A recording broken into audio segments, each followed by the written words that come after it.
परसों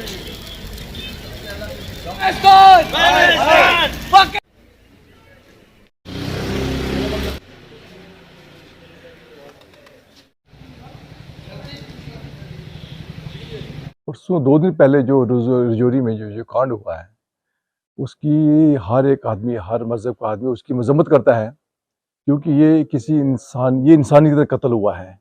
ये मत कोई सोचे किसी हिंदू या मुसलमान का कत्ल, ये इंसानी कत्ल हुआ है।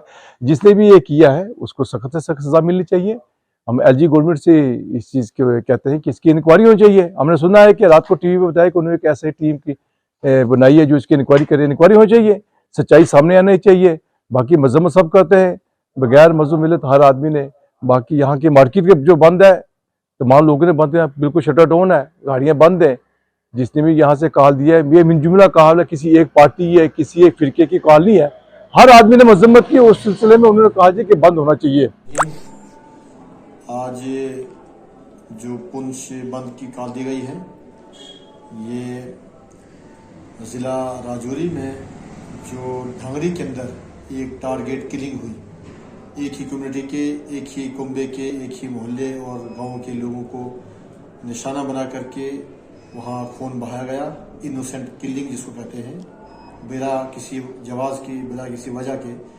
इसकी हम पहली बात मजम्मत करते हैं। ये सबसे गुजारिश करते हैं कि इस सानह की जो बड़ा दिलदोज इंसानी सोच वाक़ हुआ है, इसकी तहकीकात की जाए। बड़ी बात आप देख रहे हो कि आज पुंछ में कंप्लीट बंद है इस समय, और सभी धर्मों के लोगों ने आज पुंछ बंद में उसमें पूरा सहयोग किया है। इसमें सनातन धर्म सभा की ओर से कॉल दी गई थी, जिसमें विश्व हिंदू परिषद, बजरंग दल, व्यापार मंडल और सबसे बड़ी बात है इसमें जो हमारे धार्मिक संगठन है, चाहे मौलाना हजरात हैं, चाहे वो सिख धर्म के लोग हैं, सभी ने इसमें सहयोग किया है। हम दिल की गहराई से उनका धन्यवाद करते हैं। और ये देखो कि जो रजौरी में 2 दिन पहले जो कातिलाना हमला किया गया है, वैश्याना हमला किया गया है उन आतंकवादियों द्वारा, हम प्रशासन से अपील करते हैं, हम अपनी बेल्ट फोर्सेस से अपील करते हैं कि जल्द से जल्द उनको ढूंढ के, उनको जैसे उन्होंने गोलियां से उनको शहीद किया, वैसे ही इनको पूरी तरह से इनका नामो निशान मिटा देना चाहिए।